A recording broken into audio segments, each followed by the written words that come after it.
15 दिनों तक जलता रहा बरेली। 15 दिन बाद भी जारी है रात का कर्फ्यू, क्योंकि सियासत के सौदागर अब भी हैं ताक में। उन्होंने बरेली से बस शुरुआत की है, निशाने पर है पूरा उत्तर प्रदेश। ये नूरा कुश्ती है कट्टरपंथियों की। उनके रंग जुदा हैं, पर मकसद एक है। मकसद है खून की बारिश करके वोटों की फसल उगाना, ताकि हासिल हो सके सत्ता, हासिल हो सके ताकत।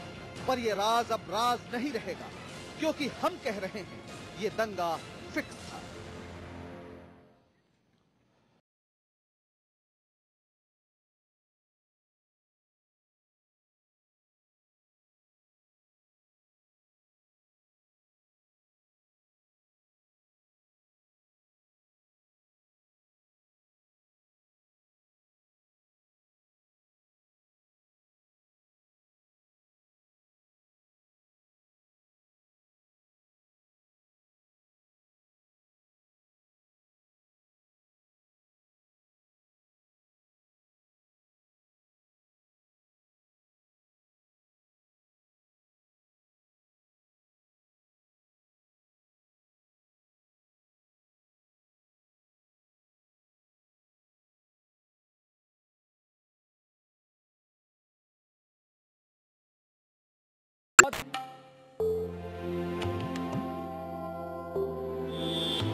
बरेली यानी पांचाली द्रौपदी का मायका। बरेली यानी महावीर का कैवल्य स्थान, अहिछत्र। बरेली यानी रुहेले सूरमाओं की आंख में सजा सुरमा। बरेली यानी वो बाजार जहां बरसों पहले एक झुमका गिरा तो आज तक दिलवालों के दिल को करार न मिला। पर खबर है कि बरेली के बाजार सुलग रहे हैं। खबर है कि सुरमे वाली आंखों में मोतियाबिंद हो गया है।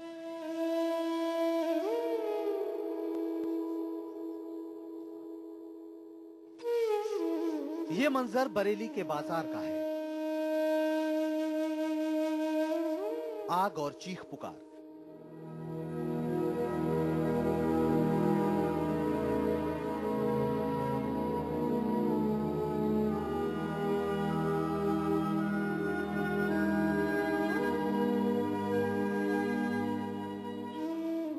होली के दूसरे दिन यानी 2 मार्च को सूरज ढलने के साथ साथ शहर नफरत की इस आग में झुलस उठा।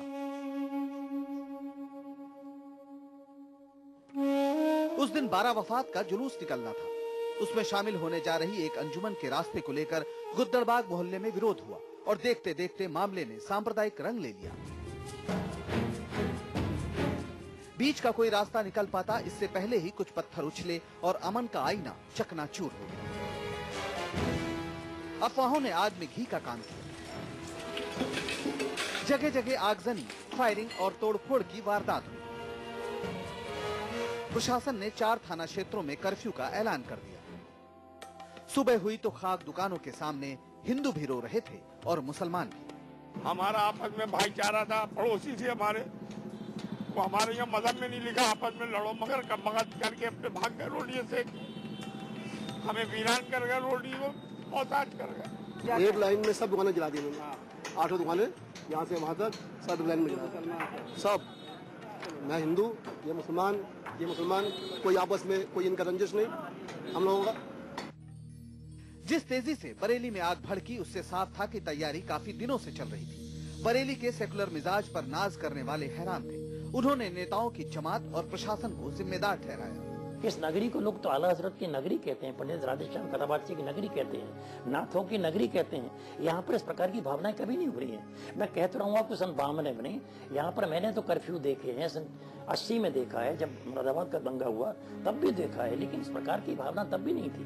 वो पर्याप्त पुलिस फोर्स था नहीं, इसलिए कि वो होली का अगला रोज था और होली के अगले दिन पुलिस के लोग पुलिस लाइंस में होते हैं, अपनी होली मना रहे होते हैं। सबसे पहली चूक वहां हुई।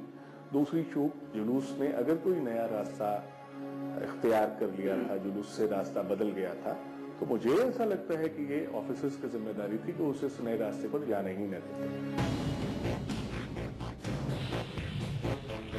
दंगे की वजह से शहर के व्यवसाय को कई 100 करोड़ का नुकसान हुआ। अमीर हो या गरीब, सभी का कारोबार ठप हो गया। शहर 15 दिनों तक पूरी तरह कर्फ्यू की गिरफ्त में रहा।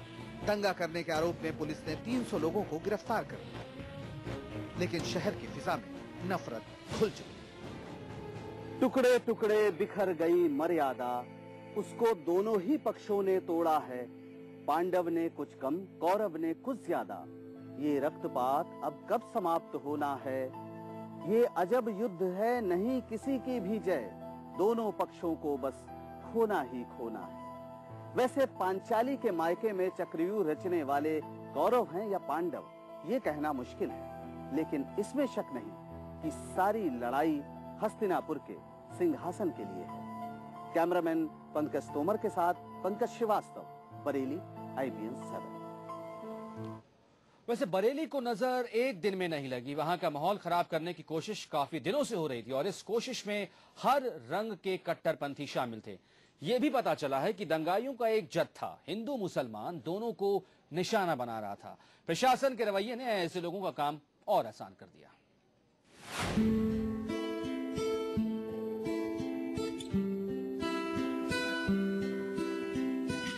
बरेली में लगी आग को बुझाने के लिए मौका पाते ही अमन पसंद लोग सड़कों पर उतर पड़े। सबकी यही अपील थी कि बरेली अपनी गंगा जमनी तहजीब को पहचाने। इस नफरत की फजा से निकलकर मोहब्बत की फजा बने, यही हमारा सबसे बड़ा पैगाम है इस 30 मार्च के जरिए। उन्होंने लोगों का दुख दर्द करीब से जानने की कोशिश की तो कुछ अजब खुलासे हुए। पता चला कि कई जगह दंगाइयों का एक ही जत्था हिंदू मुस्लिम दोनों को निशाना बना रहा था। नहीं, तुमने मस्जिद तोड़ दी है और तो नीचे से पेट्रोल डाल के वहाँ पर आग लगाई गई। वहाँ पर वो बलवाई जो है वो मुसलमान बन गए और वही बलवाई ने जब सामने वाले मकान में एग्जैक्टली 1 मीटर सामने दरवाजा है, वहाँ उन्होंने हिंदू बन गया, जय श्री राम के नारे लगा के उन्होंने वो घर जलाया।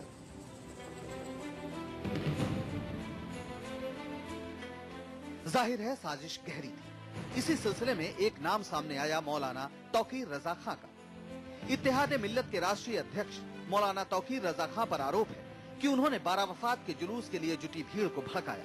हालांकि मौलाना इससे इनकार करते हैं। उनको समझाने के लिए मैंने ये कहा था कि जिला प्रशासन से लड़ना होगा, पुलिस से लड़ना होगा, उनकी लापरवाही के लिए तो हम लड़ेंगे, और दंगाइयों से अगर लड़ना होगा तो हम लड़ेंगे।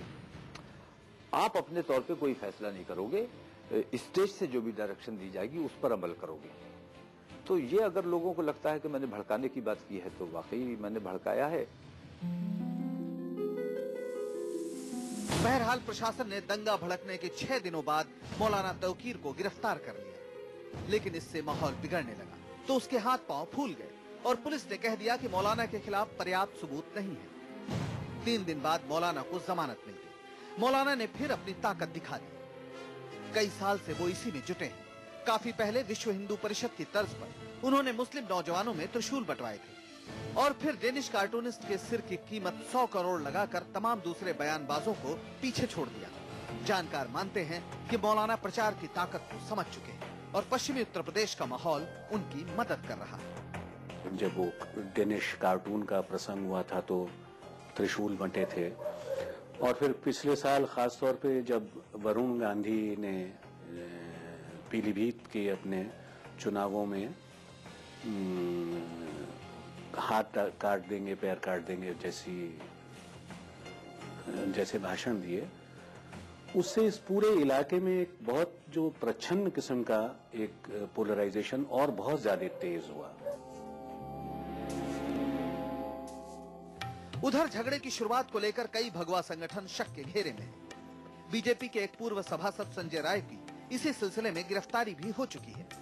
बताया जाता है कि अंजुमन का रास्ता रोकने का मामला बड़े टकराव तक पहुंच जाए, इसके लिए पहले से तैयारी की गई थी। इसीलिए आग भड़कने के साथ ही शोलों को शहर के कोने कोने तक पहुंचा दिया गया। अल्लामा इकबाल ने कभी फरमाया था, जमहूरियत वो तर्ज हुकूमत है कि जिसमें बंदों को गिना करते हैं, तौला नहीं करते। पर कुछ सियासी सौदागरों ने इसका मतलब ये निकाला है कि खुदा के बंदे महज भेड़ बकरियां हैं, जिन्हें जब चाहे जिस तरफ चाहे हाका जा सकता है और धार्मिक उन्माद का इंजेक्शन लगाकर सत्ता की देवी को खुश करने के लिए आसानी से बलि चढ़ाया जा सकता है। कैमरामैन पंकज तोमर के साथ पंकज श्रीवास्तव, बरेली, IBN 7। हमारी खास पेशकश जारी है। ब्रेक के बाद हम आपको बताएंगे कि आखिर बरेली के दंगों पर राजनीतिक पार्टियों का क्या रुख रहा है।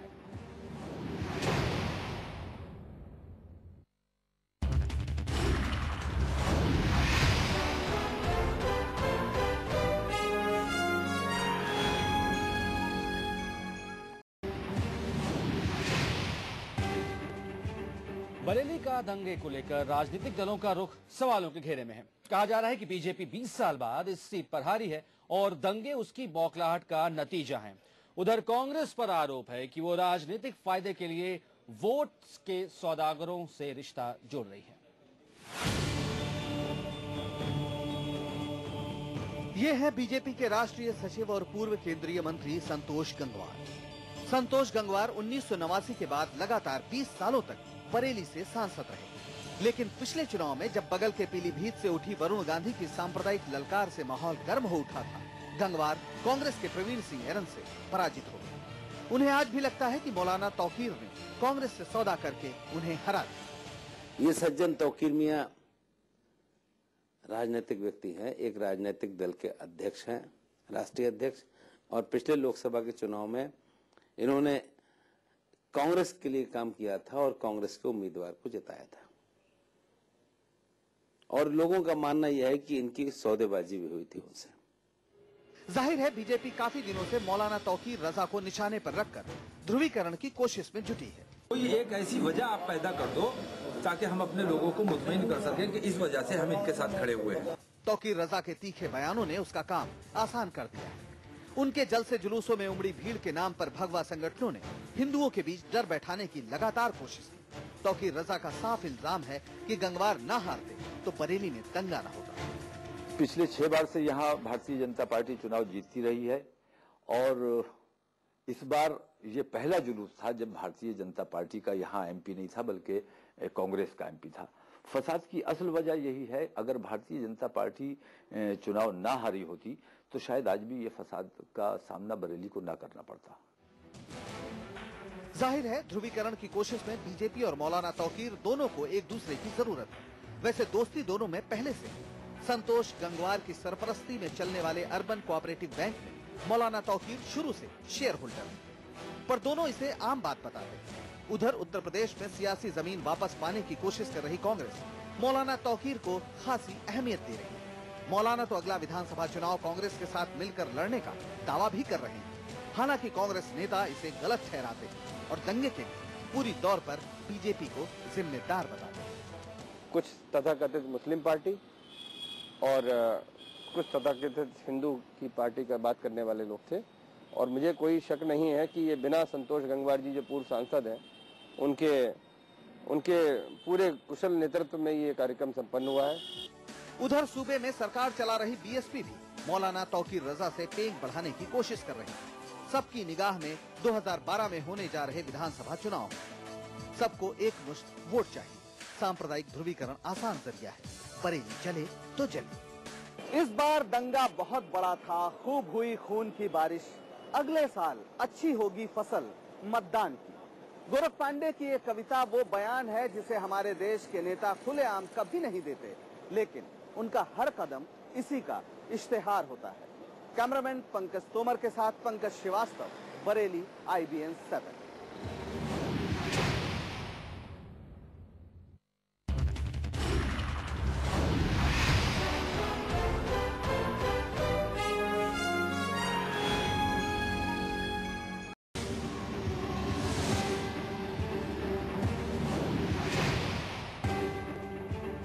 इसमें शक नहीं कि बरेली की आग ने काफी नुकसान किया, लेकिन वो इस शहर के सेक्युलर मिजाज को जला नहीं सकी। आला हजरत और नाथ गुरुओं की इस नगरी ने हिंदुओं और मुसलमानों ने एकता की तमाम मिसालें कायम की हैं और इस बार भी ऐसे लोगों की कमी नहीं रही।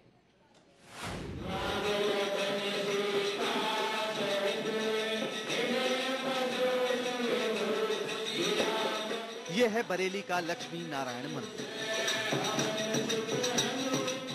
बरेली के लक्ष्मी नारायण मंदिर को पूरा शहर चुन्ना मियां का मंदिर कहता है। वजह यह है कि बरेली की नामी शख्सियत सेठ फजलुर रहमान उर्फ चुन्ना मियां ने इस मंदिर को बनाने में सबसे ज्यादा योगदान दिया। वे जयपुर से खुद प्रतिमाएं खरीद कर लाए और मंदिर के लिए सबसे ज्यादा 1,10,001 रुपए का चंदा दिया। यही नहीं, खुद खड़े होकर मंदिर बनवाया। 1960 में राष्ट्रपति राजेंद्र प्रसाद इसका उद्घाटन करने बरेली आए। आज मंदिर में भगवान की तस्वीर के बगल में चुन्ना मियां की तस्वीर भी लगी है। इसके निर्माण कार्य में उन्होंने पूरा सहयोग किया और आर्थिक सहयोग के रूप में लगभग 1 लाख रुपया उन्होंने मंदिर के ऊपर लगाया। इस कारण से उनका नाम सर्व ऊपर है। अंदर जो पत्थर हमारे शिलालेख लिखे हुए हैं उसके ऊपर सबसे ऊपर चुन्ना मियां और फजलुर रहमान जी का नाम अंकित है।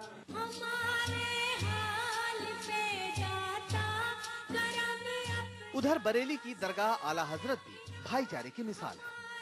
भारत के सुन्नी मुसलमानों की आस्था के इस सबसे बड़े केंद्र पर हिंदू भी कम श्रद्धा नहीं रखते। आला हजरत परिवार से और दरगाह से हम लोगों का बहुत जुड़ाव है। हमारे जो क्षेत्र के हिंदू भाई भी हैं वो उसको बहुत मानते हैं और बहुत श्रद्धा से सर झुकाते हैं यहाँ पे आके। ये हम लोगों की परंपरा है और हम लोग आपस में बहुत स्वाद वातावरण बना करके हम लोग यहाँ पे रहते हैं। बरेली का ये मिजाज दंगों के दौरान भी बरकरार रहा। अजीज मियां कर्फ्यू के दौरान सिविल लाइंस के ब्रह्मदेव मंदिर को सुबह खोलने और साफ सफाई की जिम्मेदारी उठाते रहे। वे मंदिर के पिछवाड़े रहते हैं और कर्फ्यू की वजह से पुजारी का पहुंच पाना मुश्किल था। उन्हें नहीं लगता कि बुतखाने की संभाल करके उन्होंने कुछ भी गलत किया है। पत्थर वहाँ भी है, यहाँ भी पत्थर है, मस्जिद में भी और यहाँ भी पत्थर है। वहाँ नमाज पढ़ी जाती है, यहाँ पूजा करी जाती है। तो नमाज तो हम मंदिर मस्जिद में पढ़ने जाते हैं। देखभाल मंदिर की कर देते तो क्या है, जब नहीं खोल लिया था, कर्फ्यू में कोई नहीं आ रहा था, तो इसका खोलना तो जरूरी है मस्जिद का मंदिर का। हमने खोल दिया कर्फ्यू में तो क्या है, मौत वहाँ भी आना है, यहाँ भी आना है। उधर जिस मोहल्ले कोहाड़ा पीर में सबसे पहले माहौल खराब हुआ, वहाँ 40 साल से प्रेस करके जिंदगी की सलवटों को दुरुस्त करने वाले नायाब रजा को सुरक्षित रखने में स्थानीय हिंदू लड़कों ने पूरी मुस्तैदी दिखाई। हम यहाँ के लड़कों ने सब कहा था कि आप लोग घर में अपने बंद हो जाएं, सेफ हो जाएंगे, और जब ज्यादा ही माहौल खराब होगा तो यहाँ के लड़कों ने हमें सब निकाल दिया। बोले आप लोग घबराओ मत, हम लोग निकाल रहे हैं आपको। यहाँ कोई बाहर का लड़का आ गया तो हो सकता है आपको कुछ कहे, वो यहाँ के लड़के तो हम सब हैं ही, और सब लड़कों ने हमारे किवाड़े खुलवा कर हमें सेफ जगह पहुँचा दिया। बरेली को कौमी एकता की अपनी विरासत पर पूरा भरोसा है। उसे पता है कि इंसानियत सबसे बड़ा सबक है, चाहे वो दरगाह आला हजरत से मिले या फिर लक्ष्मी नारायण मंदिर से। परिंदों में तो ये फिरका परस्ती भी नहीं देखी, कभी मंदिर में जा बैठे, कभी मस्जिद पे जा बैठे। ये लक्ष्मी नारायण उर्फ चुन्ना मियां का मंदिर बार बार याद दिलाता है कि बरेली परिंदों का शहर था जिसे दरिंदों की नजर लग गई। कैमरामैन पंकज तोमर के साथ पंकज श्रीवास्तव, बरेली, IBN 7।